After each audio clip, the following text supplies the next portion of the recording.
Olá! Começa agora o Broadcast nas Redes, o programa de entrevistas do Broadcast, o serviço de informações em tempo real do Grupo Estado. Sejam todos muito bem-vindos. Eu sou Isadora Duarte, repórter de agronegócios do Broadcast Agro, e hoje recebemos aqui o governador de Mato Grosso, Mauro Mendes. Mato Grosso é o maior estado produtor de alimentos do Brasil, liderando a produção de grãos e pecuária. A produção agrícola do estado gera um valor bruto anual de mais de 200 bilhões de reais. Hoje falaremos aqui sobre diversos temas com impactos diretos no setor produtivo. Abordaremos a reforma tributária, o marco temporal para a demarcação de terras indígenas, o desmatamento, a armazenagem e diversos outros assuntos. Governador, obrigada pela presença e por ter aceito o nosso convite.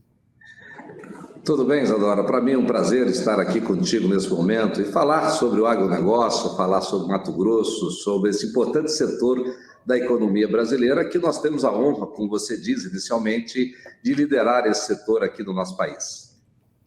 Antes de começarmos a entrevista, eu convido a você que nos assiste a se inscrever em nossos canais para acompanhar os nossos conteúdos abertos no LinkedIn, no YouTube, no Instagram e no Twitter. Aproveite também e já deixe seu like aqui no nosso vídeo e ative as notificações.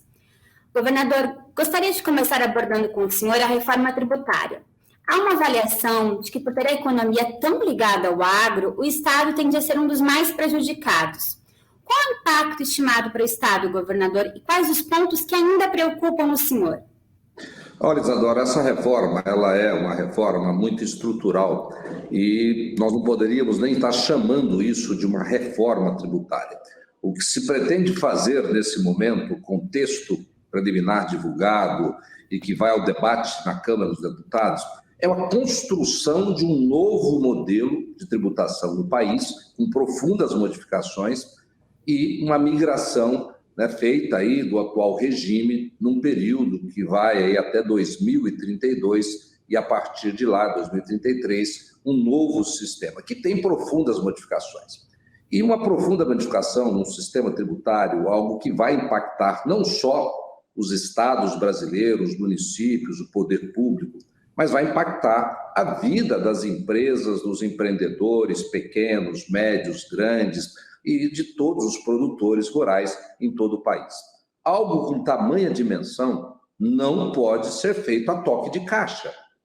Nós temos que ser rápidos, temos que ser eficientes, nós queremos uma reformulação do sistema tributário do nosso país, mas esse debate tem que ser feito com transparência, colocar com muita clareza os impactos e com muita coragem tomar as decisões. Agora, não pode apresentar um texto.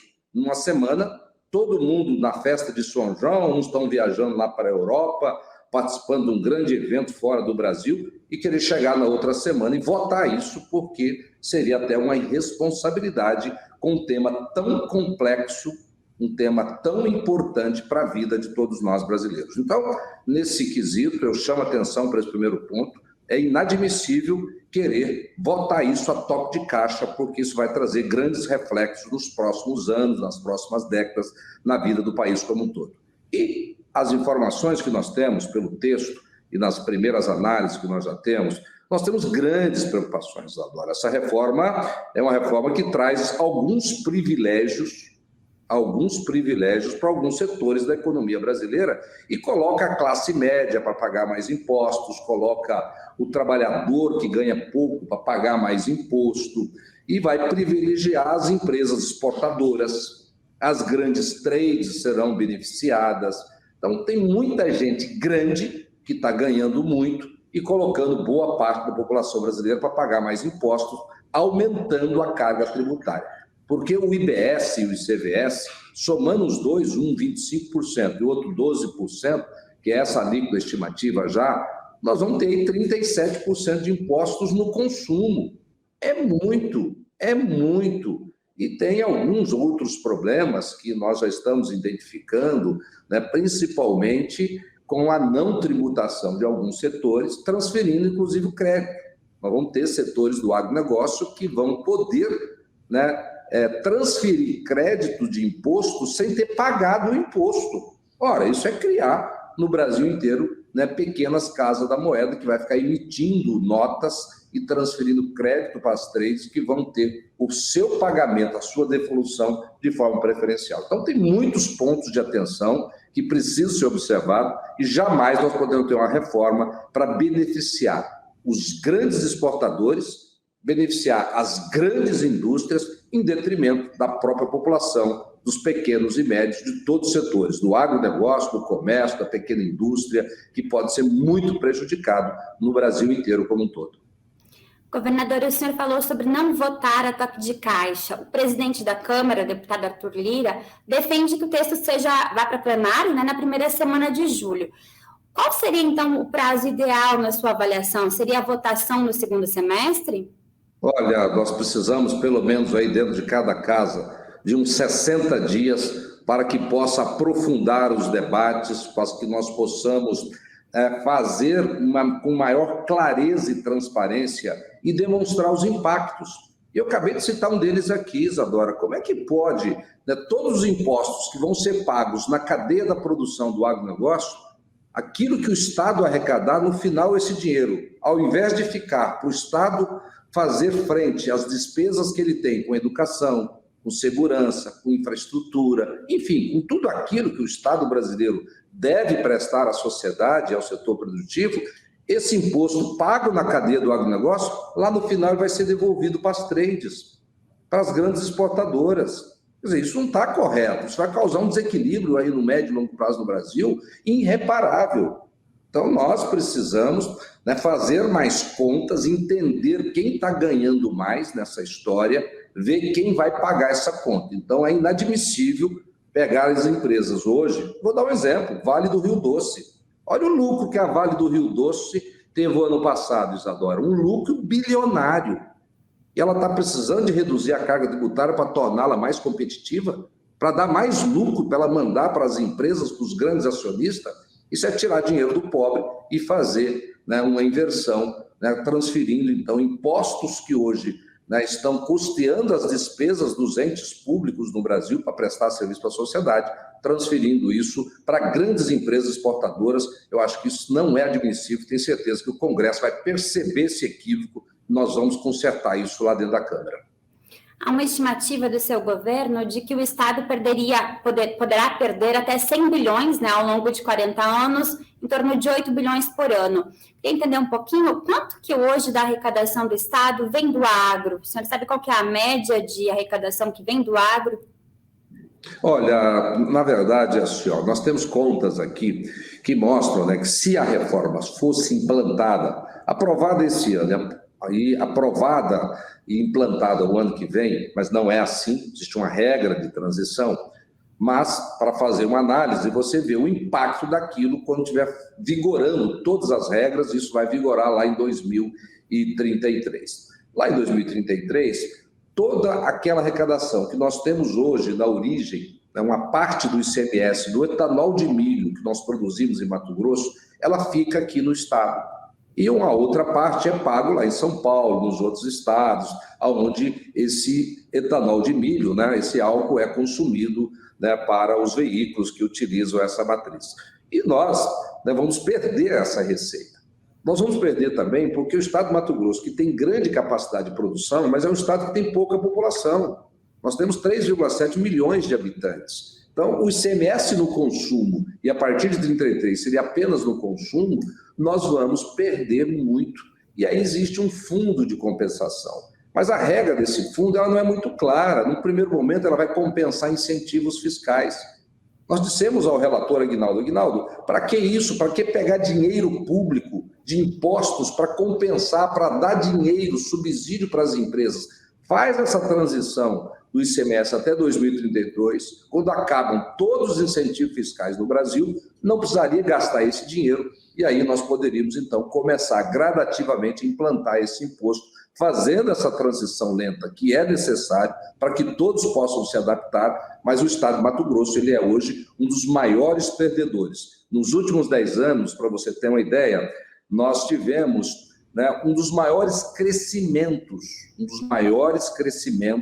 em termos de arrecadação foi do estado de Mato Grosso no ICMS, que é o principal imposto estadual. nos próximos 40 anos, pelas projeções do senhor Bernardo Api, nós seremos o estado que menos vai crescer. Como é que fica, então, esse agro aqui? Como é que nós vamos cuidar da logística, da infraestrutura, das estradas, para que nós possamos continuar produzindo alimentos aqui, vendendo para o Brasil, vendendo para o mundo e ajudando a balança comercial brasileira? Então, tem algo muito errado aí que precisa ser melhor detalhado e, com certeza, modificado. Sim, o senhor comentou sobre esse fundo de compensação, né? Mas a proposta atual, ela põe em risco também os fundos regionais de incentivos ao setor, como o FETAB de Mato Grosso. E eu sei que o senhor tem feito uma peregrinação em Brasília. Há espaço ainda, governador, para correção, no caso, para não extinção desses fundos, como o FETAB? Olha, na verdade, Isadora, o relator Aguinaldo, ele tinha feito um compromisso que ele ia contemplar isso, porque não só o estado de Mato Grosso, mas o estado de Mato Grosso do Sul, Goiás e Pará tem esses fundos que são pagos só dentro do estado. A existência deles por um período de mais 20 anos, que foi a nossa reivindicação, para que esses estados possam continuar melhorando a sua infraestrutura. Eu tenho aqui mais de 25 mil quilômetros de rodovias estaduais sem asfalto. Diferente de São Paulo, que a grande maioria está asfaltado, de outros estados menores, e nós somos um estado muito produtor.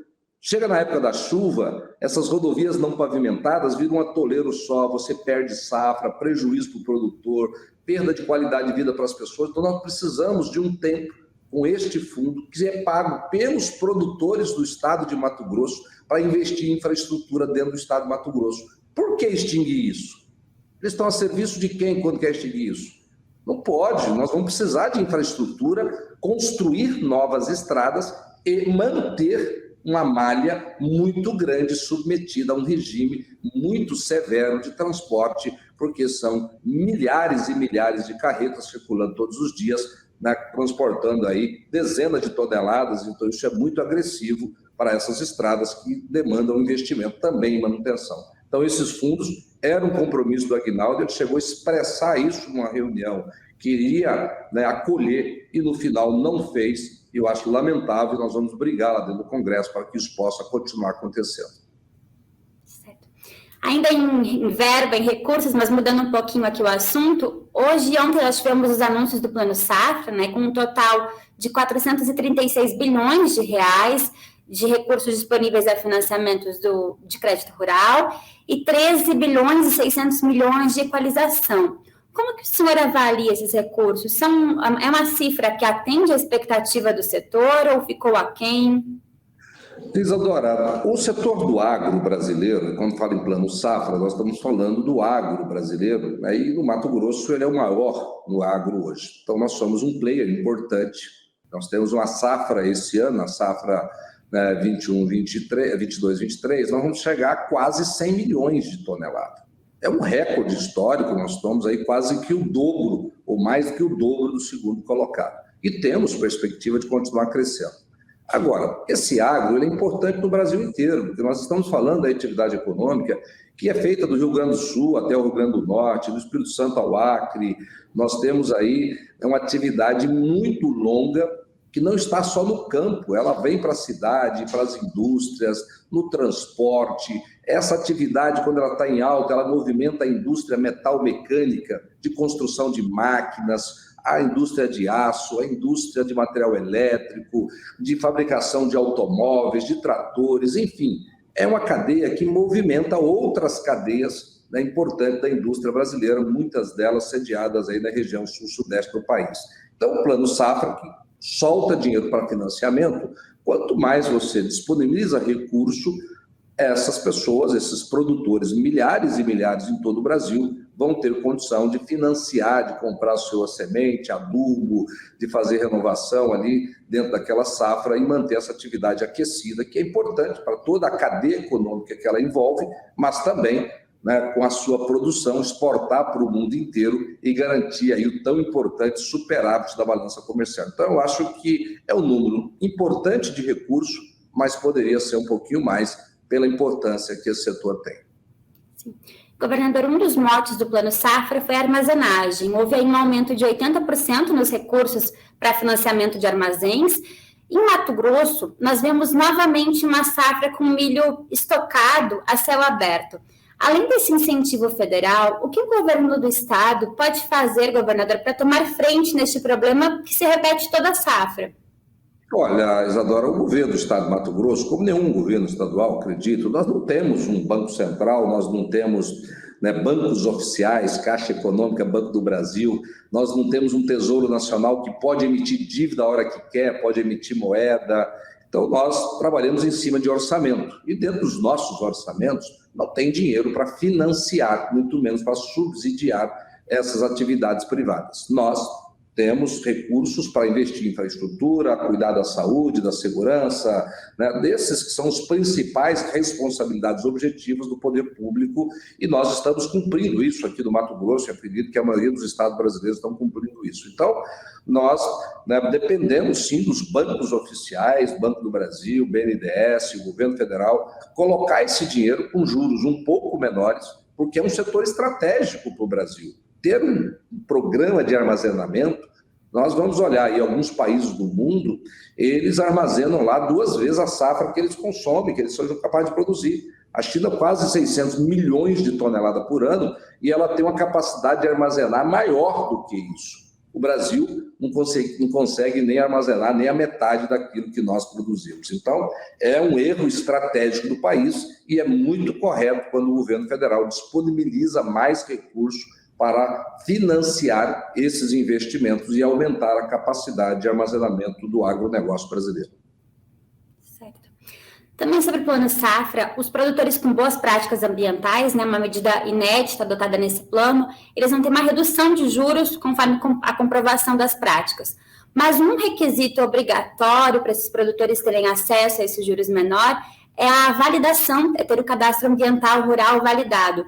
Para quem nos assiste, o CAR, o Cadastro Ambiental Rural, ele é uma espécie de CPF da propriedade rural, que mostra as supressões de vegetação, toda a área de preservação permanente, as reservas legais, toda a regularização ambiental daquela propriedade.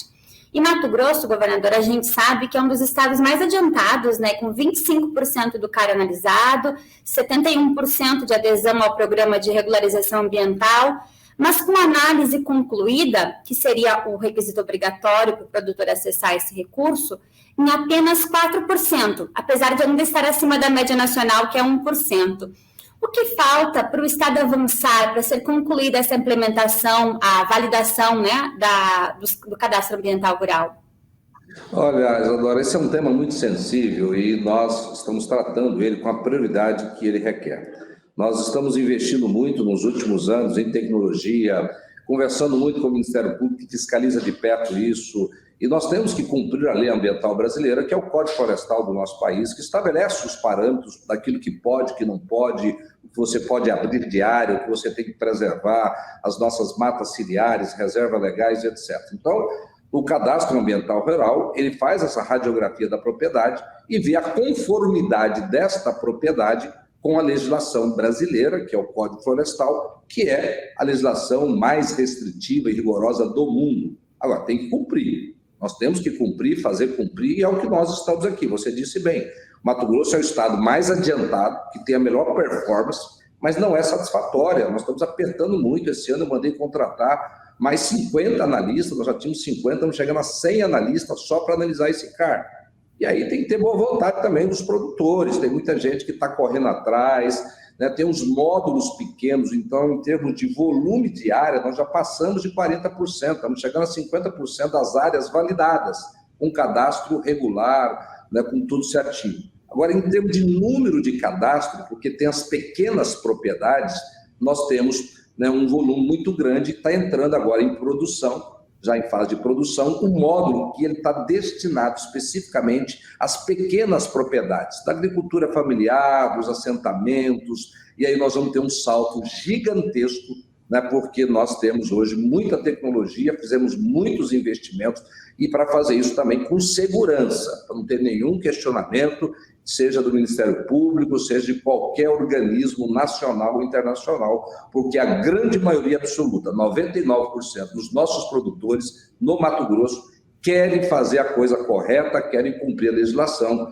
e nós vamos cumprir e vamos penalizar esse 1% que não quer fazer a coisa certa, que ainda insiste em praticar ilegalidades ambientais aqui no nosso estado.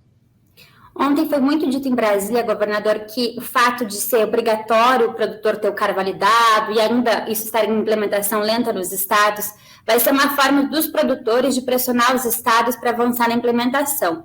Eu lembro que o senhor havia me dito que a expectativa do estado era concluir até o fim do ano essa análise e a análise dos cadastros. O senhor ainda mantém essa expectativa? Esse prazo é viável? Olha, na verdade, Isadora, nós estamos trabalhando com essa expectativa. O que tem acontecido aí depois da pandemia? Alguns fenômenos, né? A pandemia, além de todo o transtorno mundial que ela causou, das tristes e lamentáveis mortes, né, que ela ceifou, ela trouxe uma nova ordem, uma nova percepção mundial desta corrida às tecnologias. Todo mundo está querendo trabalhar com tecnologia, com sistema, porque o home office passou a ser uma imposição ou uma alternativa, os sistemas, né, dentro das empresas públicas e privadas foram acelerados. Então, o que está acontecendo na prática? Todas as empresas que trabalham com tecnologia, com desenvolvimento de sistemas, estão extremamente demandadas. E aí elas não cumprem prazo, né, porque é uma corrida que houve nesses últimos 2 anos, né, para todo mundo querendo tornar os seus processos digitais, online, remotos, e isso causou um congestionamento nesse mercado e nós estamos tendo dificuldade, tenho que confessar isso aqui, que os nossos fornecedores dessa área tenham uma performance adequada e entreguem os prazos que eles pactuaram com o governo. E não adianta, se você mandar uma empresa embora, rescindir um contrato, você vai contratar outra, ela está também sobrecarregada. Mas nós ainda trabalhamos com essa perspectiva de chegar até o final deste ano, de 2023, com um grande número de CAR validado, disparando aí na liderança nacional, né, de análise com segurança, né, com critérios, respeitando com muita precisão aquilo que estabelece a lei ambiental brasileira. Grande número é mais de 50%, governador? Mais de 50%, pode ter certeza desse que é a nossa meta. E o desmatamento? O Cerrado ainda tem uns índices elevados, né, de desmatamento ilegal. Mato Grosso tem uma particularidade, que tem 3 biomas no estado. Como coibir o avanço do desmatamento ilegal, governador, e também desestimular o legal? Olha, primeiro nós temos que dizer o seguinte, aqui no estado do Mato Grosso, quando nós assumimos aqui em 2019 como governador, Isadora, nós tínhamos aqui 5% do desmatamento que era feito no estado era autorizado pelo órgão ambiental, era legal, e 95% era irregular ou ilegal, porque são 2 situações distintas, tá? O ilegal e o irregular. O ilegal é aquele que está acima do que permite a legislação, ou seja, pode desmatar, um exemplo, na Amazônia, só 20% você tem que preservar 80%. Se o cara tem 1.000 hectares numa propriedade, ele pode desmatar 200 e tem que preservar 800. Se ele vai lá e desmata, e tem 1.000 hectares virgem lá, se ele vai lá e desmata 500 hectares, né, ele está ilegal, ele só podia fazer 200, então é um desmatamento ilegal.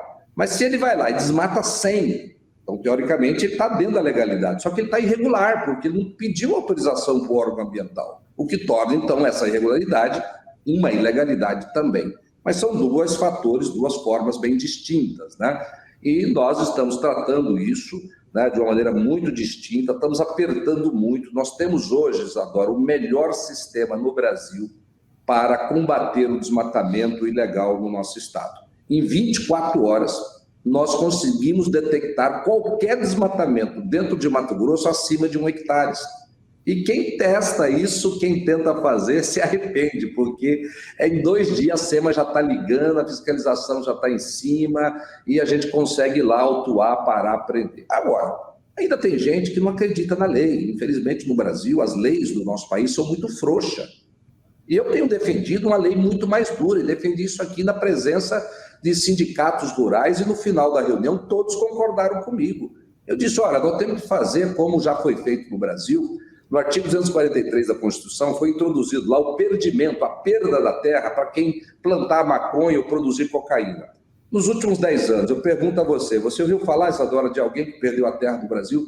Que colocaram uma lei tão dura, tão rigorosa, que quase ninguém pratica esse crime no país. Então, se a gente quer de vez resolver os problemas, que nós temos uma no nosso Brasil, a gente é um pouco hipócrita, né? A cultura brasileira é da hipocrisia. A gente se acostuma a conviver com os problemas e tem medo de resolvê-los definitivamente.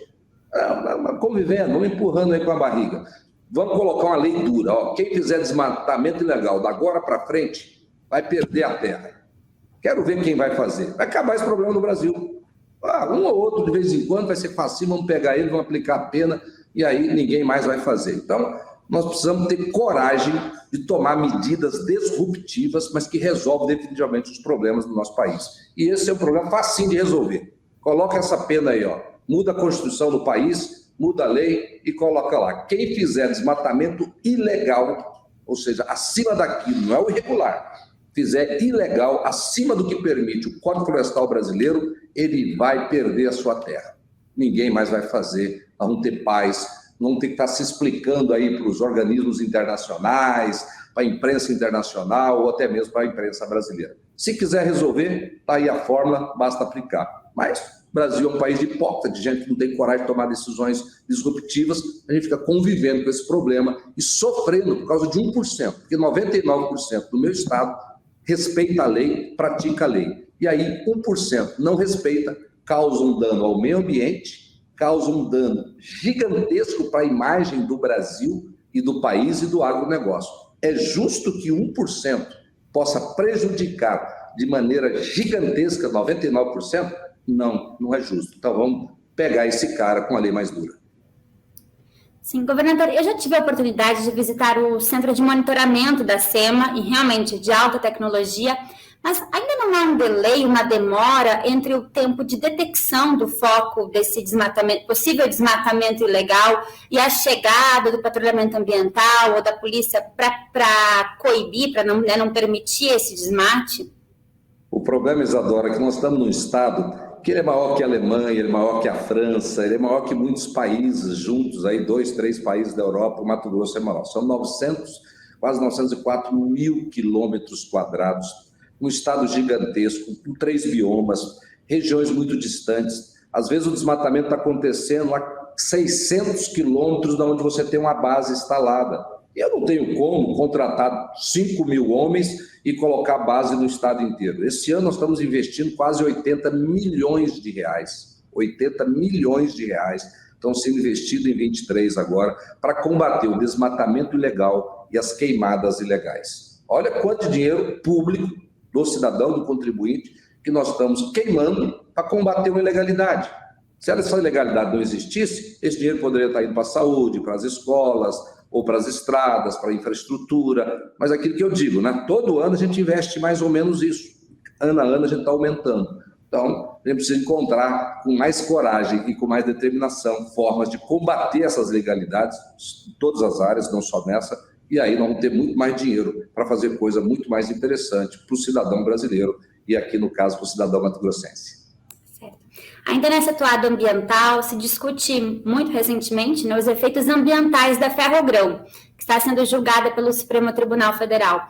O setor produtivo diz que ela é crucial para o escoamento de grãos do Centro-Oeste para o Arco Norte. O governo federal não tem um consenso sobre o tema, com os ministros divergindo sobre a viabilidade ou não da Ferrogrão.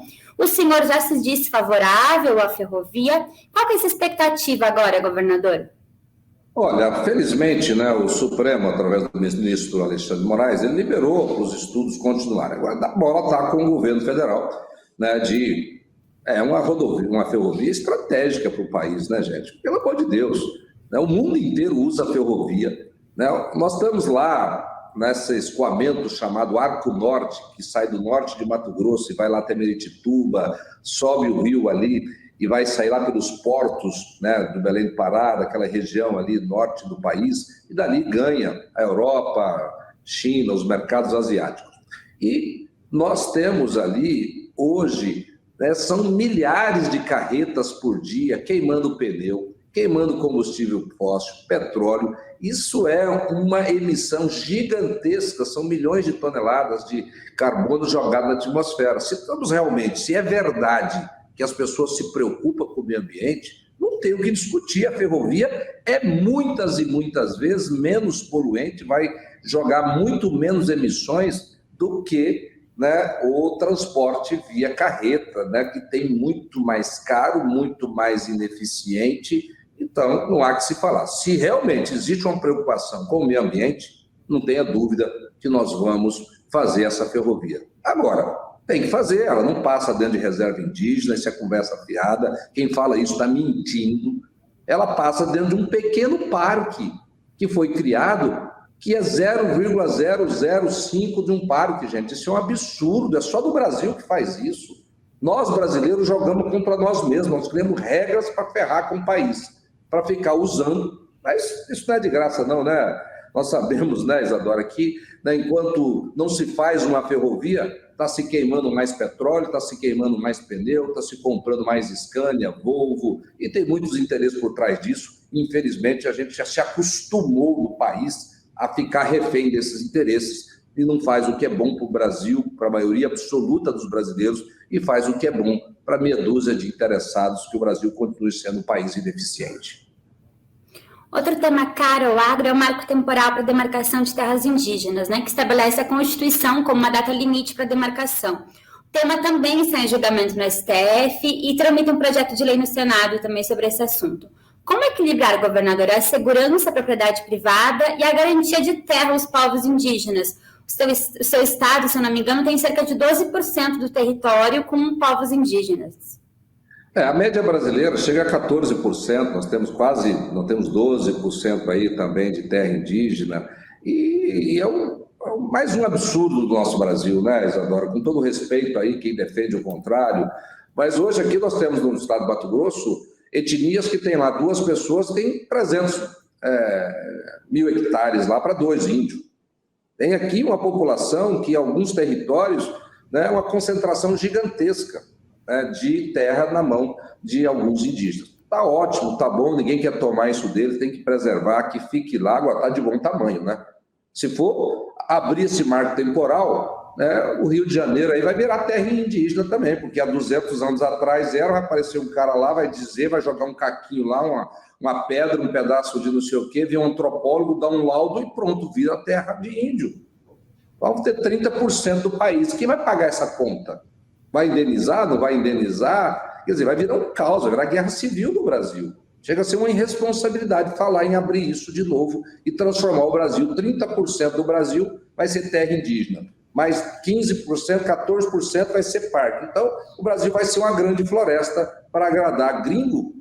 E os brasileiros vão ficar morrendo de fome? Vão todo mundo para o mato catar coquinho e ficar ali pescando? Pescando não adianta não, porque os peixes da maioria dos rios brasileiros já acabaram. Inclusive, hoje, né, nessa data aqui, nós aprovamos no Mato Grosso, proibindo por 5 anos o transporte e a comercialização, né, de peixes, né, nativos dos rios. Peixe nos rios vai ser para pesca esportiva, pescar e comer na beira do rio, né, pescar lá para o ribeirinho que vive na beira do rio, não pode transportar e nem comercializar, que é uma forma da natureza recuperar, né, e poder continuar dando algum tipo de contribuição a outras atividades econômicas mais importantes do que a pesca predatória.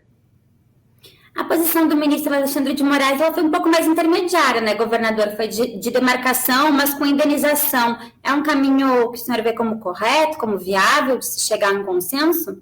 Isadora, vai ter dinheiro para isso?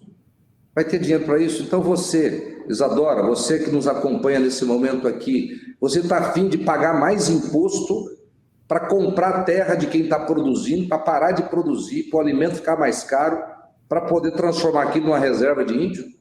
Não tem nada de graça não, gente. Se for pagar, esse dinheiro vai sair da onde? Do bolso do cidadão. Porque se o Estado emitir dívida, o juro é caro no Brasil, por quê? Porque o Estado brasileiro gasta muito. Um dos grandes motivos do juro ser alto no país é porque o Estado brasileiro, a União, emite muito título, tem muita dívida, e para rolar essa dívida, ele tem que pagar juro muito caro. Todo mundo sabe disso. Você está devendo muito, vai tomar dinheiro emprestado, o agiota te cobra mais caro ainda o juro. Então, o Brasil tem esse problema. Então, não tem, vai indenizar. De onde vai sair esse dinheiro?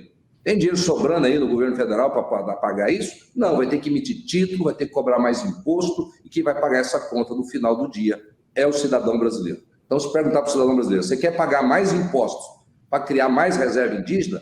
Se falar assim, tem que criar reserva indígena, um monte de gente acha que é só ir lá e criar. Tem que indenizar? Tem que indenizar. Tem que saber que é o seguinte, esse dinheiro vai sair do seu bolso. né? E é você, cidadão brasileiro, que vai pagar essa conta. Bom, estamos nos aproximando aqui do fim da nossa entrevista e eu ainda quero abordar 2 temas com o senhor. Que para começar aqui, sobre a fome. Como nós comentamos no início, né, Mato Grosso lidera a produção de alimentos no país e atualmente a segurança alimentar, segundo os dados, atinge cerca de 65% das famílias do estado. O problema é que é também nacional. Como conciliar essa agenda, governador, e ampliar o acesso do alimento à população? Ô, Isadora, o Brasil é o país que é rei das confusão de estatísticas. É uma confusão generalizada. Se falar que tem 65% de pessoas passando fome aqui, né? Um dia alguém aí importante, autoridade nacional, disse que tem 120 milhões de brasileiros passando fome. Ou seja, cada 2 pessoas que estão trabalhando aí nessa redação bonita aí atrás de você estão passando fome. Ou seja, cada 2 pessoas que você conhece, uma passa fome. O Brasil tem mais de 200 milhões de pessoas. Você acha que isso é verdade no Brasil? Olha a nossa taxa de desemprego. Nós estamos aqui no Mato Grosso com 3,5%, 4% de taxa de desemprego.